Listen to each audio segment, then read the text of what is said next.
What if everything you think is real isn't? What if our entire universe, all of it, is just an incredibly advanced computer program? It sounds like pure science fiction, right? But this idea has jumped off the page and into some serious debates among philosophers and physicists. And today, we're going to dive in and see if it could actually be true. So let's just get right to it. The big question. Are you, right now, sitting there, made of flesh and blood? Or are you a bunch of code running on some massive hard drive in a totally different reality? It's a wild thought, I know, but this is the core of the simulation hypothesis, and we're about to unpack a pretty compelling argument for why the answer might just be yes. So our story really kicks off in 2003 with a philosopher named Nick Bostrom.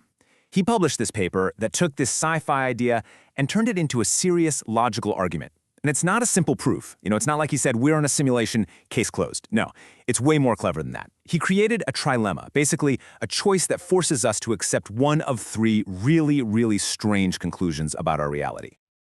Okay, so here's the deal. Bostrom says that one of these three things has to be true. Option 1, we're basically doomed. We go extinct before we ever get powerful enough to run these kinds of simulations. Option 2, we survive and become super advanced, but for some reason we just lose all interest in simulating our past. Or Option 3, the one that keeps people up at night, we are almost certainly living in a computer simulation right now. Now, for any of this to even get off the ground, you kind of have to accept this one key idea: substrate independence. It sounds fancy, but the concept is pretty simple. It's the idea that consciousness isn't some magic thing tied only to our squishy biological brains. It's more like software. And if your mind is software, well, it could run on any hardware that's complex enough, silicon chips just as easily as brain cells. That means a simulated mind could be a truly conscious mind. And this is where the argument gets really trippy, because it all comes down to a numbers game. Just imagine a future civilization runs, I don't know, 1 billion simulations of their own history. And each of those simulations has billions of conscious people living in it. All of a sudden, the number of fake, simulated people would just completely dwarf the number of real, original people. So just based on pure statistics, where are you more likely to be? One of the originals or one of the countless copies? The odds aren't in your favor. But hold on, not so fast.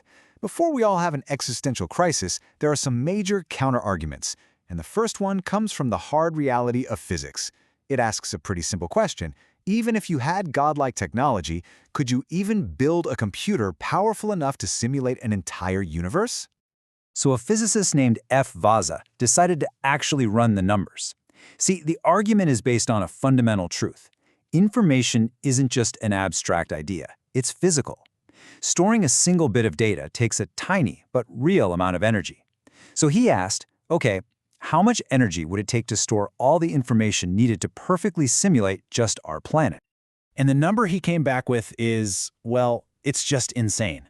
That's the energy needed to store the data for Earth, down to the most fundamental particle level. It's a number so big, it's basically meaningless by itself. That is, until you put it into perspective. And this is where it gets really mind-blowing. Just to store the initial data, to hit the on switch for the simulation, you would need the energy of an entire cluster of stars. And to run the simulation for just 1 million tiny little steps forward in time, you'd need to convert our entire Milky Way galaxy into pure energy.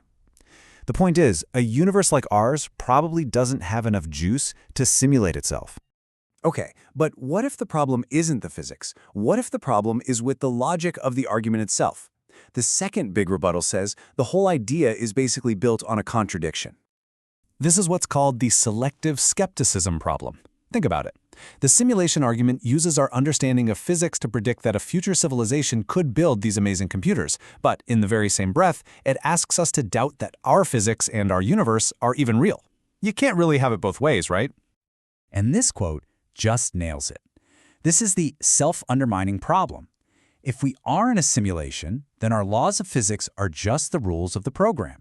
They might have absolutely nothing to do with the real laws of physics and the base reality where the computer is running. And if that's true, then all of our predictions about what's possible, they're totally worthless. The argument just kind of eats itself. Okay, let's take a step back from all the rebuttals for a minute and just think about what a simulation might actually be like. Because it turns out, not all simulations are created equal. So you've basically got two flavors here. On one side, you have an agent simulation. This is the deep one. You, your mind, your consciousness, everything. You're entirely inside the simulation. You're just code. On the other side, you have a world simulation, which is more like the Matrix, right? A real person from the real world is just connected to a simulated world. Bostrom's argument really depends on that first kind, because that's how you can create billions of purely coded minds and really stack the odds against us being the originals. So we have this really powerful argument for being in a simulation, a huge physics-based roadblock, and a tricky logical paradox that makes your head hurt. So where does that leave us? What are we supposed to take away from all this? You know, maybe the real value of the simulation argument isn't about whether it's right or wrong. Maybe its true power is as a philosophical tool. It's something that forces us to look at our most basic assumptions about reality and really question what we think we know about our world and our place in it. And here's one last little twist for you, from the philosopher David Chalmers. He says, even if we are in a simulation, so what? It doesn't mean our world is an illusion. A simulated reality is just a different kind of reality, one that's built on information instead of matter. Your life, your choices, the people you love, all of that can still be perfectly real and totally meaningful. So in the end, we're left hovering between these two huge, profound possibilities. Are we the product of billions of years of cosmic evolution, just stardust that came to life? Or are we the elegant output of some incredible program, written in a reality that we can never ever see? Are we code? Or are we cosmos? The debate is definitely far from over.